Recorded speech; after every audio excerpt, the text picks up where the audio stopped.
Bonjour et bienvenue parmi nous pour votre nouveau journal étudiant nancéen, le Ninfo. Tout d'abord, qu'est-ce que le Ninfo ? Le Ninfo, c'est une équipe surmotivée qui décrypte toutes les actualités étudiantes et vous aide à mieux les comprendre. Dans ce journal, nous aborderons les thèmes suivants: événementiel, questions sociales et enseignement supérieur.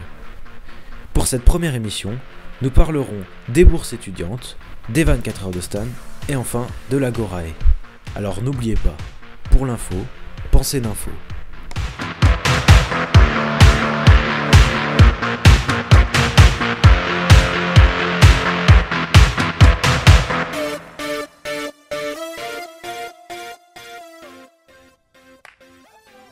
L'Agorae, tu vois ce que c'est?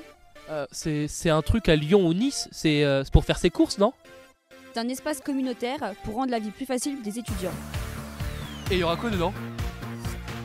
Il y aura une épicerie solidaire, une sorte de supermarché pas cher où tu pourras acheter des produits de première nécessité, mais aussi des fruits et des légumes pour varier les plaisirs. Et si par exemple, je suis en galère avec mon appart, je sais pas comment faire, ou avec mon dossier de bourse, l'Agora il peut m'aider? Mais tu sais, l'Agorae ce n'est pas seulement qu'une épicerie solidaire. C'est aussi des étudiants qui t'aident dans les démarches administratives et juridiques. Et ça peut être aussi un lieu de passage, de rencontre, de solidarité et d'échange. Mais ça c'est pour septembre, mais si mon frigo il est vide en attendant, je fais quoi? En attendant la mise en place du projet, tu peux manger dans les restaurants universitaires qui sont au nombre de 8 près de nos campus. Et tu peux y manger midi et soir en payant seulement 3,5 €.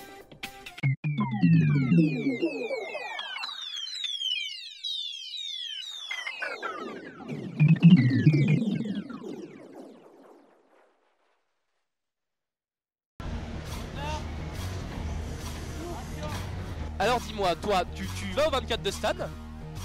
Je ne sais pas, mais apparemment c'est l'événement étudiant ne pas manquer. Ça ouais, alors moi j'ai déjà réservé mon week-end. Et est-ce que tu savais qu'à la base, c'était un bal pour promouvoir l'école d'agronomie, l'ENSAIA, et les mecs ils faisaient du vélo pendant 24 heures autour de la place.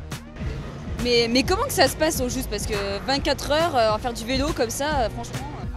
Mais non, c'est plus des vélos, c'est des chars en fait. Tu prends une vieille voiture, tu enlèves tout dedans, tu mets un pédalier, des poignées pour pousser.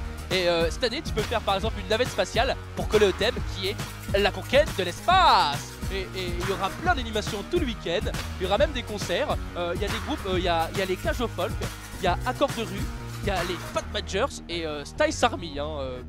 Et en plus, il y a des récompenses. Alors pour ceux qui font le plus de tours par exemple, ou pour le char le plus beau, où il y a plein de récompenses. Il faut y aller. Alors rendez-vous le 26 et le 27 mai prochain, place Carrière, et en plus c'est gratuit.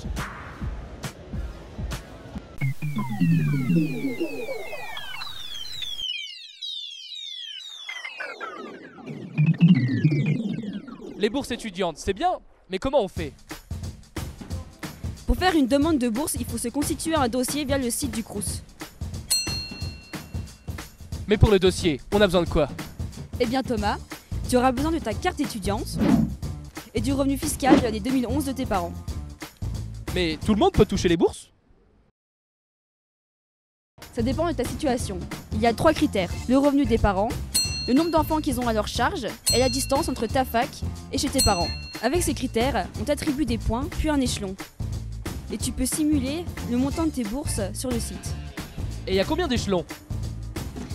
Eh bien, il y en a 6, et avec le premier, tu peux toucher 1 606 € par an. Par contre, il faut le faire maintenant. Tu as jusqu'au 30 avril pour remplir ton dossier social étudiant. En attendant, si tu es en galère, il existe le FNO. Et il existe d'autres aides?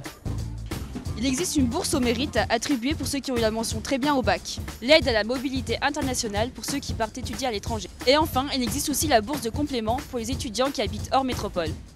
Mais toutes les aides, tu peux les retrouver sur le site de la FEDEN. Ou celui d'une info?